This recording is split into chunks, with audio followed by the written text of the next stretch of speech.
दोस्तों आज हमारे एक नई वीडियो के साथ। पिछली वीडियो में हमने एनआरवी का काम सीखा था कि एनआरवी कैसे वर्क करता है और जैसे कंप्रेसर। अब आज हम सीखेंगे कि ऑयल सेपरेटर से जो कंप्रेसर में ऑयल आता है वो किस तरीके से आता है और उसके बीच में कैसे कैसे कैपिलरी और सोलेनोइड बॉडी का काम होता है।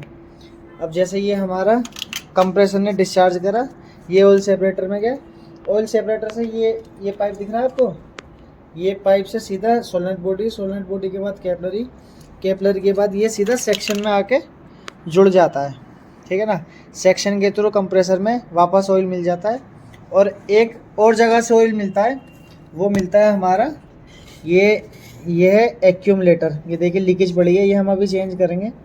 ये है हमारा एक्यूमुलेटर और एक्यूमुलेटर के नीचे ये सोलेनोइड बॉडी लगी हुई है। इसी के थ्रू ये जो पाइप गया है, ये पाइप गया हमारा, ये टाका लगा हुआ, ये गया सीधा सेक्शन पाइप के थ्रू सीधा सेक्शन में। ठीक है ना। ऐसे हमारे कंप्रेसर में ऑयल जितना होना चाहिए उतना कंप्रेसर में कंटिन्यू रहता है।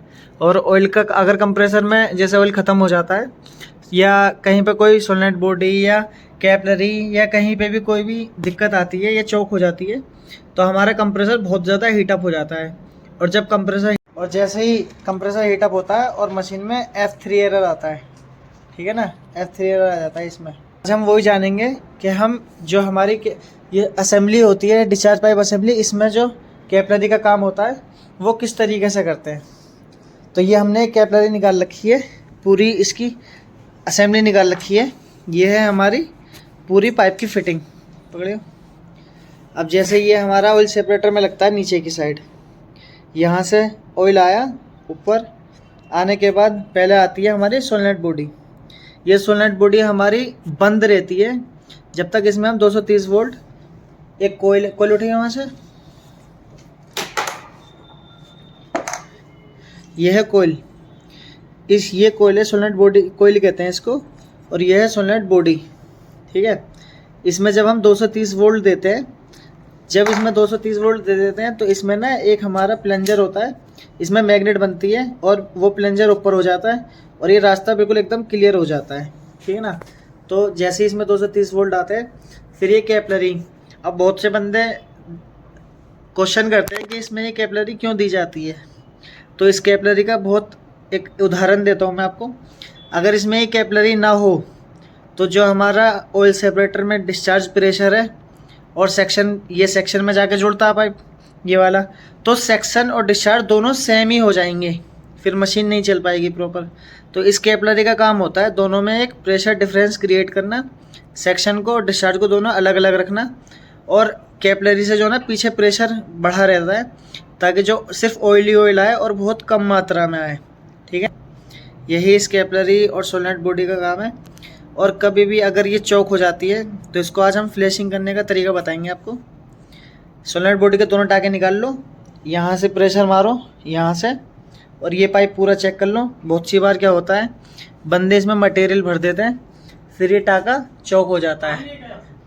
तो इसको चेक करने के बाद जब ये टाका ओके हो तो इसको इस पर ये जो सोलेनोइड बॉडी है, एक चीज़ और करनी होती है। ये जो सोलेनोइड बॉडी होती है, इसके जो ये टाके होते हैं ना जड़ के, ये बहुत नाजुक होते हैं। अगर इस पर कपड़ा नहीं लगाओगे तो जैसे इसको ये वाला टाका गर्म करोगे तो ये जड़ छोड़ देता है। इसीलिए इसके ऊपर कपड़ा लगाना बहुत ज़रूरी है, और वो भी गीला कपड़ा लगाने के बाद, ये दोनों टाके लगाने के बाद फिर ये जो कोयल है, एक ऐसी अपने पास हमेशा एक सोलेनोइड बॉडी रखनी चाहिए। इस पर सोलेनोइड बॉडी लगा के, और ये जो दो तार हैं इसमें फेस न्यूट्रल डायरेक्ट दे के, और यहाँ से प्रेशर आना चाहिए। प्रेशर आ रहा है यानी कि ये बिल्कुल एकदम ओके है, दोनों टाके बिल्कुल ओके। और ये मैं उनके लिए बता रहा हूँ जो बिल्कुल नया एकदम काम करना, जिन्होंने शुरू करा है, अभी नए मैकेनिक बने हैं। पुरानों को तो पता होता है, फिर भी गलती होती है बहुत से लोगों से। उसके बाद ये कैपिलरी के टाके मारने बिल्कुल एकदम प्रॉपर। मारने के बाद यहाँ पे एक पिनवाल लगाइए, यहाँ पर पिनवाल लगाने के 230 वोल्ट इस कोयल में दे दी जाए। ठीक है ना। अगर आप इसमें 230 वोल्ट नहीं दोगे तो प्रेशर यहाँ से इस साइड नहीं जाएगा, इसीलिए इसमें हमेशा 230 वोल्ट दो और यहाँ से प्रेशर ताकि आगे जाए। ठीक है ना। और यहाँ से फिर प्रेशर हमारा आगे जाएगा। तो इसका मतलब ये है कि आपका ये जो ऑयल से जो असेंबली है ये आपकी ओके है। फिर क्या होएगा, जब पीछे 400 PSI का जो कंप्रेसर डिस्चार्ज कर रहा है प्रेशर, 400 psi जब यहाँ से पीछे से पड़ेगा और सोलेनोइड बॉडी में 230 वोल्ट होगी, तो बहुत हल्के प्रेशर से ऑयल आगे जाएगा और सेक्शन में के थ्रू कंप्रेसर में चला जाएगा, जिससे कंप्रेसर को भी ऑयल मिलता रहेगा और कंप्रेसर की लाइफ बढ़ती रहेगी। और ऐसे ही हमारे एक्यूमुलेटर के नीचे जो सोलेनोइड बॉडी लगी होती है वो भी ऐसे ही लगाते हैं, ठीक है ना। और कभी भी लगाओ तो सोलेनोइड बॉडी पे कपड़ा लगा के ही लगाओ, ठीक है ना। ये होती है एकदम प्रॉपर फ्लैशिंग, ठीक है ना। ऐसे ही 1 2 दोनों ही फ्लैश करनी है सोलेनोइड बॉडी, जिससे इसकी लाइफ बढ़े, ठीक है दोस्तों। कभी भी अगर ये कैपिलरी चौक है तो ये पता कैसे करेंगे, आज ये भी बताते हैं इस वीडियो में।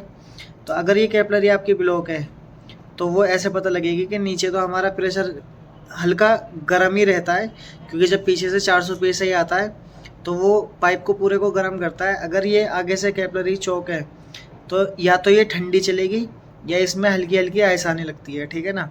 अगर कैपिलरी पार्शली चौक है, अगर बिल्कुल ही चौक है तो आपका कंप्रेसर फिर हीटअप होना ही होना है।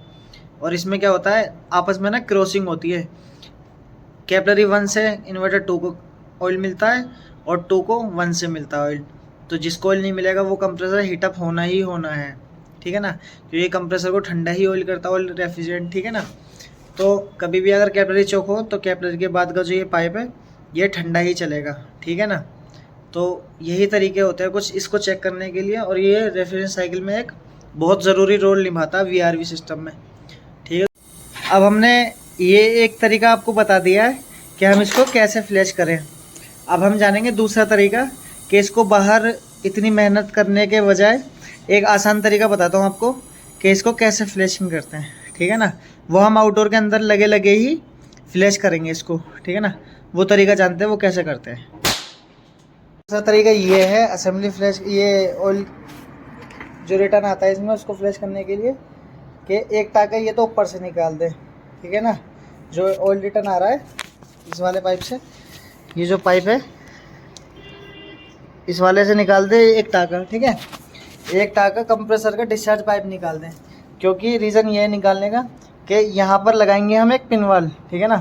पिनवाल एक हाफ के पाइप में पिनवाल सेट करके वो लगाएंगे इसमें, और लगाने के बाद ये सीधा जाएगा ऑयल सेपरेटर में, और ऑयल सेपरेटर से जो प्रेशर जाता है वो यहाँ से ये जाता है 4 वे वाल में। तो ये जो टाका है ये टाका यहाँ से निकाल के इसको हाथ से बंद करके, और बंद करने के बाद इसमें हम प्रेशर देंगे। जब हम प्रेशर देंगे तो वही चीज़ जो पहले बताई थी कि सोलेनोइड बॉडी पर 230 वोल्ट देनी ही देनी है। अगर नहीं दोगे तो आगे प्रेशर नहीं जाएगा, प्रेशर नहीं आएगा तो पता नहीं चलेगा कि कैपिलरी ओके है या नहीं है, ठीक है ना। तो 220 वोल्ट देने के बाद जब दे दोगे और यहाँ से हाथ पकड़ लोगे, बंद कर दोगे, तो यहाँ से फिर आएगा प्रेशर। ये जो पाइप छूटा हुआ है यहाँ से अगर प्रेशर आ रहा है ऑयल का या एयर का तो ये ओके है, अगर नहीं आ रहा तो फिर चेक करो कि रीज़न क्या है, क्यों नहीं आ रहा, ठीक है दोस्तों। ये जो पाइप हम निकालते हैं यहाँ से, इसका रीज़न सिर्फ यही है निकालने का कि हमारा नाइट्रोजन जो हम यूज़ कर रहे हैं वो बहुत कम से कम यूज़ करें ताकि हमारा काम हो जाए। अगर हम ये नहीं निकालें ना, काम तब भी होएगा, लेकिन उसके लिए क्या पूरे कंडेंसर में जितनी भी पाइपिंग है सब में नाइट्रोजन स्टोर होएगा। स्टोर होने के बाद तब जाके यहाँ कहीं प्रेशर आएगा, ठीक है ना।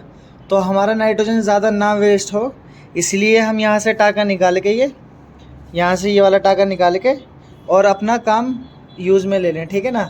यही तरीका है इसको चेक करने का। और ऐसे ही हम इसके NRV और सोलेनोइड बॉडी कैपिलरी सब ऐसे ही टेस्ट करते हैं। इससे कहते हैं पूरी discharge pipe assembly full flash करना, ठीक है दोस्तों। वीडियो अच्छी लगी हो तो लाइक करें, कमेंट करें और चैनल को सब्सक्राइब करें। और इस वीडियो से रिलेटेड कोई भी क्वेश्चन हो तो कमेंट बॉक्स में कमेंट करें। मिलते हैं नेक्स्ट वीडियो में।